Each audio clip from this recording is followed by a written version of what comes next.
ఆ టైంలో మీతో పాటు కొలీగ్స్ ఎవరెవరు ఉండేవాళ్ళు మేడం? శివశంకర్ గారు మాస్టర్ శిష్యులు ఇంకా మేమున్న టైం తర్వాత వచ్చింది లారెన్స్. నేను 2 years బయటకు రాగానే లారెన్స్ ఎంటర్ అయ్యాను. ఏంటి మేడం మీకు ఫైనాన్షియల్గా కాస్త పర్లేదా? సో ఈ మధ్యలో ఏంటంటే ప్రొడక్షన్ హౌస్ పెట్టాలని వచ్చింది ఇంట్రెస్ట్. ఆడపిల్లలు ఎక్కువ తెలుగు వాళ్ళు కానీ తమిళ ఎవరైనా సరే ఆడపిల్లలు ఎక్కువ రావడానికి భయపడతారని చెప్పేసి చాలా మంది డైరెక్టర్తో పనిచేశాను. మన ఇష్టం లేకుండా ఎవ్వరూ మనల్ని గోకే వాళ్ళే ఉండరు. డాన్సర్స్ అనిపిస్తున్న హీరోలు కానీ హీరోయిన్ మంచి సాయి పల్లవి గురించి మీరు ఆల్రెడీ తెలుసు. అమ్మాయి ఆల్రెడీ డాన్సరు. శివశంకర్ మాస్టర్ గారి దగ్గర పనిచేశారు. ఇక్కడ ఇండస్ట్రీకి వచ్చిన తర్వాత కాస్త మీరు గురువు గారు అని చెప్తుంటారు మీరు. ఆ టైంలో మీతో పాటు కొలీగ్స్ ఎవరెవరు ఉండేవాళ్ళు మేడం? శివశంకర్ గారు మాస్టర్ శిష్యులు ఇంకా సంపత్ అని ఒక కుర్రాడు ఉండేవాళ్ళు.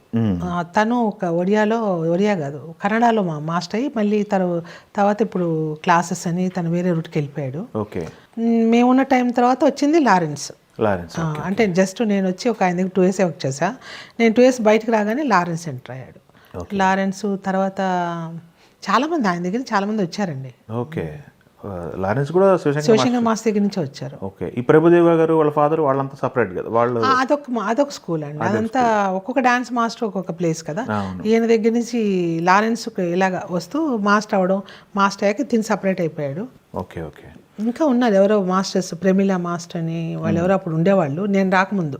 వాళ్ళంతా మరేమో నాకు ఇప్పుడు ఎక్కడున్నారో కూడా తెలియదు. తర్వాత మేడం ఒకటి ఇండస్ట్రీకి వచ్చిన తర్వాత జర్నీ కొనసాగటం ఒక ఎత్తు, ఆ జర్నీని నిలబెట్టుకోవటం లాస్ట్ వరకు అదొక పాయింట్. అలానే ఫైనాన్షియల్గా సెటిల్ అవ్వటం అనేది ఒక ఎత్తు. ఏంటి మేడం మీకు ఫైనాన్షియల్గా కాస్త పర్లేదా? సెటిల్ అయ్యారు? పర్లేదు అంటే ఫైనాన్షియల్గా ఎప్పుడు స్టాండర్డ్గానే ఉన్నాను, ప్రాబ్లం అయితే లేదు. సో ఈ మధ్యలో ఏంటంటే ప్రొడక్షన్ హౌస్ పెట్టాలని ఒక చిన్న ఇంట్రెస్ట్. దాంతో మూవీ తీశాను, 3 language సినిమా చేశాను. సో అదేంటంటే కరెక్ట్గా నా బ్యాడ్ టైము మన కరోనా టైంలో రిలీజ్కి అన్నీ రెడీ చేసుకొని సెన్సార్ చేయగానే corona 2020 March something 28th release అనుకున్నాను. 2 years బ్రేక్ పడిపోయింది. సో బ్రేక్ పడంగానే మళ్ళీ నాకు కొంచెం ఆగిపోయాను. మళ్ళీ తమిళ్లో రిలీజ్ చేశాను. తమిళ్లో మంచి రెస్పాన్స్ వచ్చింది. ఇప్పుడు ఇంకో ప్రాజెక్ట్ కూడా నెక్స్ట్ స్టార్ట్ అవుతుంది మంది. సో అదైతే కొంచెం నాకంటే ఒక ప్యాషన్ ఉంది ప్రొడ్యూసర్గా, కొంచెం చేయాలి ఇండస్ట్రీ అంటే ఇది తప్ప ప్రపంచం తెలియదు. దానికి వస్తూ ఉంటుంది ఇళ్లలో ఏంటంటే మనం ఫైనాన్షియల్గా తీసుకెళ్ళి ఎక్కడో పెట్టేస్తున్నామని ఇంట్లో కొంచెం ప్రెషర్ ఉంటుంది. అవి కామనే. అన్నీ ఫైట్ చేస్తేనే కదండి ఏదైనా చేయగలం, జీవితంలో ఎదగలం. లేకపోతే వెళ్ళలేం. ఒక స్టెప్ ముందుకేస్తే గెలుస్తామో ఓడతామో తర్వాత. నేను మెంటల్గా ఫీల్ అయ్యేది ఏంటంటే మనకి ఇచ్చిన చిన్న స్పాన్ భగవంతుడు ఏం చేయాలో చేసాం. యాజ్ ఏ కొరియోగ్రఫర్గా మనం అనుకునేది రీచ్ అయిపోయాం. అది దాటి కూడా భగవంతుడు మన సక్సెస్ ఇస్తున్నాడు. ఇంకేదో అనుకుంటున్నాం, అది చేయగలిగితే బతికినంతకాలం చేసి చేస్తాం ఇండస్ట్రీలో. అదొక చిన్న అంతే ఆశ, ఇంకేం లేదు. ఆడపిల్లలు ఎక్కువ తెలుగు వాళ్ళు కానీ తమిళ ఎవరైనా సరే ఆడపిల్లలు ఎక్కువ రావడానికి భయపడతారని చెప్పేసి అదొకప్పుడు అండి, అదొకప్పుడు. ఇప్పుడు భయపడడం లేదు, మనం భయపడుతున్నాం వాళ్ళని చూసి.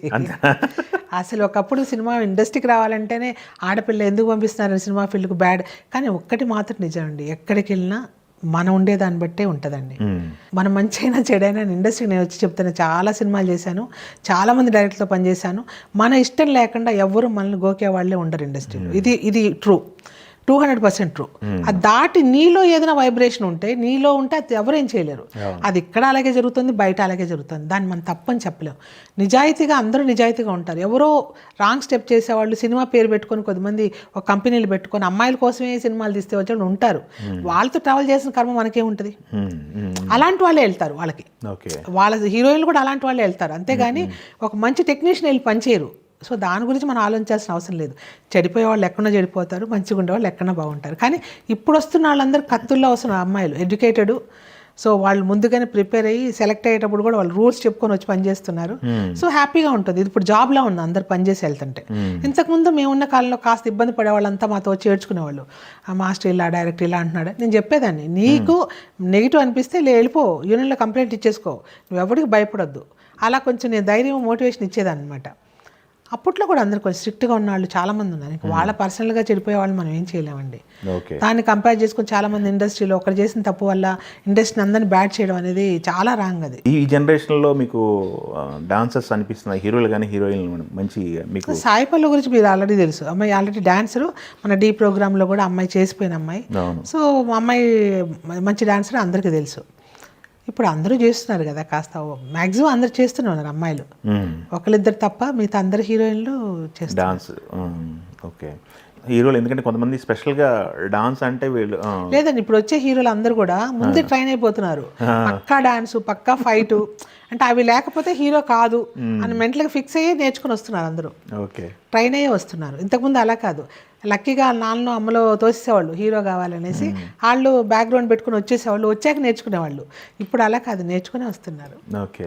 కానీ ఇప్పుడు గ్రేట్ థింగ్ ఏంటంటే, ఇప్పుడు పెద్ద పెద్ద ఫ్యామిలీస్లో కూడా వాళ్ళు రిహార్సల్స్ చేసి హార్డ్ వర్క్ చేసి ఒక స్క్రీన్లో కనిపించాలని ట్రై చేస్తున్నారు చూసారా, అది గ్రేట్. ఈవెన్ అల్లు అర్జున్ కానీ రామ్ చరణ్ వీళ్ళంతా ప్రాక్టీస్ చేసుకొని, నాటు సాంగ్ కూడా చిన్నగా కాదు, వాళ్ళు ఒక 15 రోజులు రిహార్సల్స్ చేసి ఉంటారు.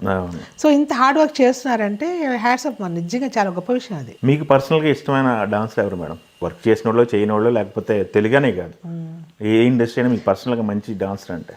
డాన్సర్ అంటే నాకు ఒకప్పుడు ప్రభుదేవ ఇష్టం అండి. అంటే మా జనరేషన్లో వచ్చినా నాకు చాలా ఇష్టం.